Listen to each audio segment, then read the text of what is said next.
Hi, I'm Edina City Manager Scott Neal, and you're watching On the Job, a show where we take you behind the scenes to introduce you to the city employees that keep Edina going and show you some things you can only learn on the job.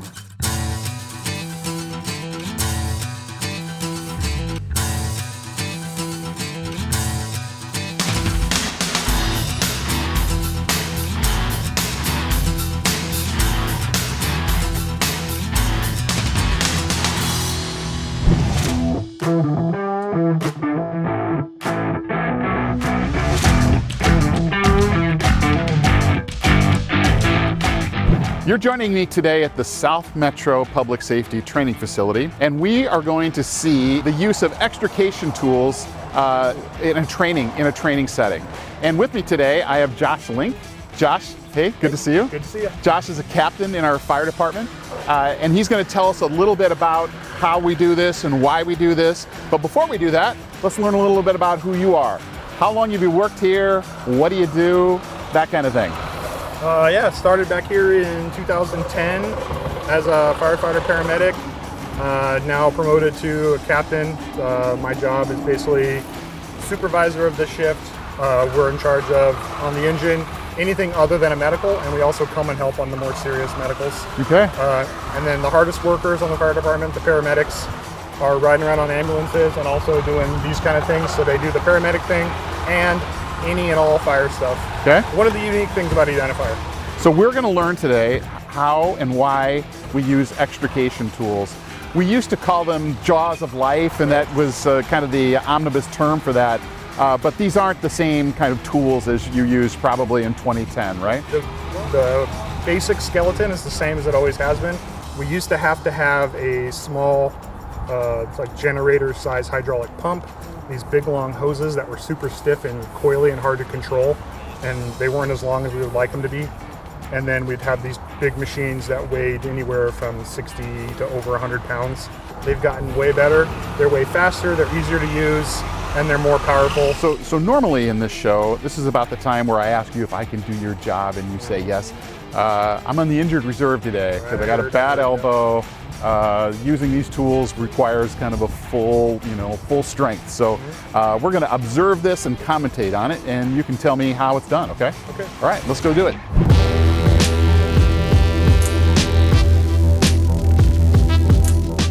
All right, Josh, so we're going to simulate an event where you're trying to get somebody out of a car, right? Correct. This is probably happening, on the edge of 494, and people are driving by and they're not paying attention. So you've got that kind of dangerous happening. But what happens now to try to get somebody out? Because you've got to work around a person in there normally, right? Right, you touched on a couple things that are important. These almost never happen in a convenient location, and they all frequently happen in areas of high-speed roadway. And it's easy to think of all the dangerous things that firefighters do, but one that doesn't come to mind a lot is how much time we spend on the side of a road where people are whipping by. So today we're going to do 3 different things. Okay. A very common scenario would be the car is so damaged that we can't get the person out. Okay. Now, oftentimes, if it's that damaged, they're also injured. So we're taking precautions to protect them. We're also doing this big, heavy operation. Bernie on the right with the yellow helmet, he's holding what has often been called the jaws of life. Turn those, Bernie, so people can see them from the side, open and close. We have them now on battery power. Yeah. Similar batteries to your cordless drills. So they're super quick and easy to use, and they're much lighter. But it's the same. The tip of it is the same as it always has been. And then Pete, he has a big giant cutter. And I understand these are 2 of our best guys. Is that right? There's nobody better. Okay, Nobody all right, better good, in the good. city. To get these doors open sometimes takes a heck of a lot more than the 30 seconds you're going to see these guys do. They've done some of the pre-work so that we could streamline this part of it, okay. But they're going to do the fun part right now. Go ahead, Bernie. Let's see it.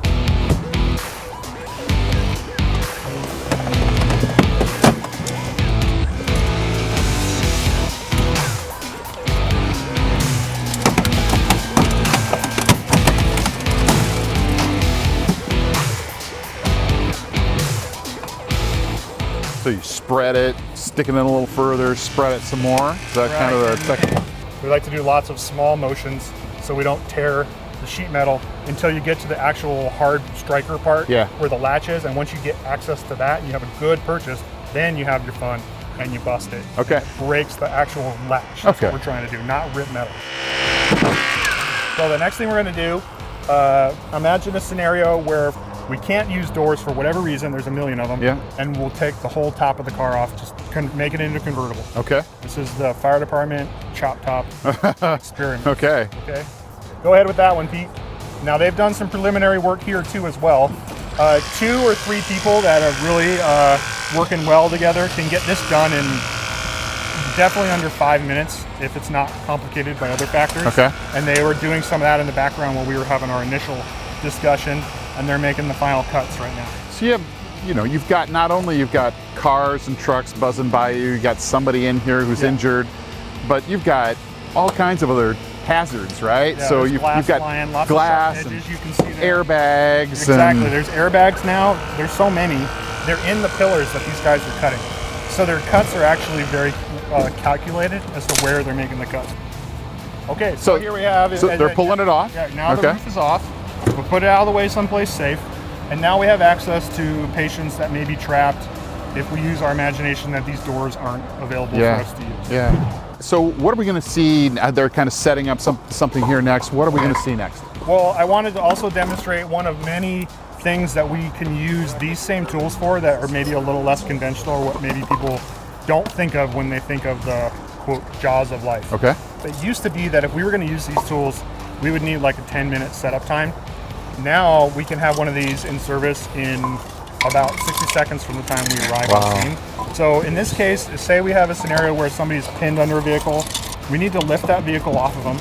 We need to do it quickly, and we need to do it in a way that we can capture our progress before it lands back down and then hurts the person. Okay. So what you see here are these simple 4x4 pieces of wood with streamlined carrying handles on there. That's called cribbing. And what we do is we have a saying in the fire service: lift an inch, crib an inch. We're going to lift it, and as Bernie on the right is lifting with the tool, Pete is adding in wood as it goes up, so that if something goes wrong with the tool, it can't fall back down.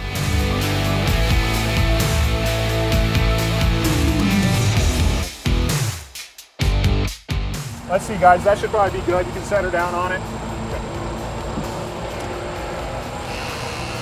And then as you can see, then we could add another block under Bernie's tool and keep working our way up. Yeah. And if you look right by Bernie's right foot there, we have getting close to a foot of lift there. So, but you have to crawl under there and maybe drag somebody out. Right, we may have to. So we don't want to be going under there without having some degree of safety. Yeah. The best we can do. Yeah. Given the situation. Yeah.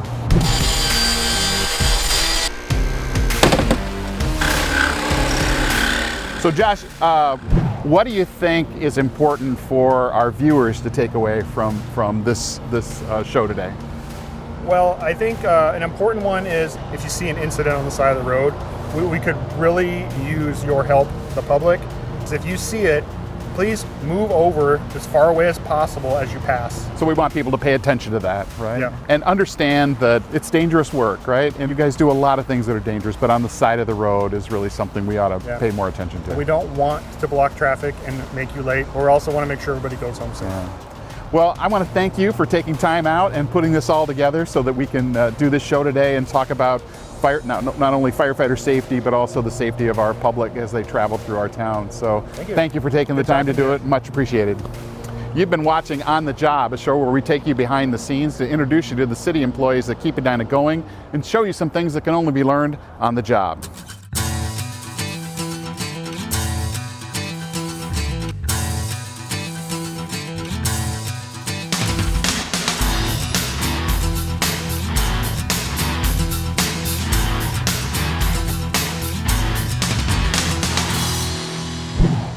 Scott Neal, okay, take one.